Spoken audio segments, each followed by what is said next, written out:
Hi, moneymoves. Hi, millennials. Hit subscribe on this channel. We talk about mindset, money, and all things confident. Yeah, so I was wondering, what is the secret behind your confidence mindset? It's bittersweet. So I am the ripe old age of almost 47, and I am born in August on a Leo. So right away, that just changes the game because Leos are just a special breed. I'm Leo, and if you're a Leo, you understand that we are born with 22% more confidence than the rest of the land because we're the sun and everybody revolves around us. So we're immediately confident because every room we walk in, we just breathe sunshine. That being said, I'm also mixed, and I was born in the early 1970s. So I wasn't like anyone else. If you're not mixed, you really can't understand it. I mean, every room I walked into, I was either the lightest one or the brightest one, and I was always the question in the room. What are you? I mean, first of all, I'm not a what. And as a little child, you don't understand why every time you walk in a restaurant with your parents, why you're like the Barnum Circus walking through the door, and why everyone's head's turning around like the Exorcist to stare at you and point at you. And those times, you know, when I looked around, there was no one that looked like me nowhere, legit. Like, I think I was 40 by the time I started seeing people that looked like me. The bullying was like everywhere, and the racism was everywhere, and it was aggressive. I mean, it was everywhere. It was in the family, it was in the schools, it was everywhere. So I was forced, I had to make a decision, like, okay, well, who am I? Because, I got some people telling me that I'm black. I got some people telling me I'm white. Some people refer to me as an Oreo. Some people are half-breed. I mean, you name it. I've heard it all. And at that point, you're like, well, I had to make a choice that other children that are all race don't have to make because they already are born. And on the birth certificate, it says black, it says white, it says Asian, whatever it says. On mine, it was other. Okay? I'm going to repeat that. It was other. Mm-hmm. Okay, so I'm listed as an other by the government, and then at every room I walk in, it's what are you? So I was a little kid, like, okay, in the mirror, and I'm like, well, what are we gonna be? Well, who are we gonna be? We need to make a decision. I just decided early on that I had to make a decision as to who I was because everybody was deciding for me, and that was too damn confusing for me.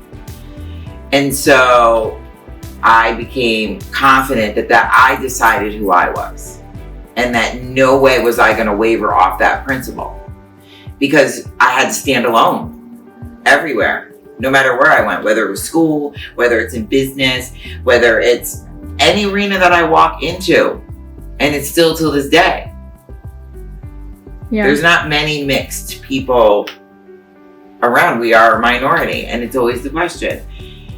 So, I mean, look at our princess. Look at Megan, what she went through. That's real. I mean, that just breaks my heart. So you're forced. You have to be confident in who you are. And then you don't matter because you're so confident in who you are. It doesn't matter. And then you start to feel bad for everybody else. You're like, okay, well, you're just attacking me because you're not confident. And that's really not my problem.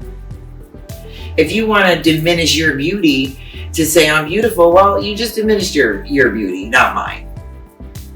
So you come at peace with things. And very, very confident because you know who you are. And that's don't let anyone else define you. You have to decide who you are, who you want to be, who you aspire to be, not who everyone's telling you that you are. That's where I get my mindset from. It's the determination of no one's going to ever tell me who I am because at first breath, they didn't know who I was. I was a question.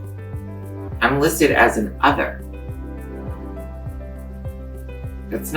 I'm referred to as a food. I'm referred to as evil people in a Bible. I'm referred to as the devil in the early 70s.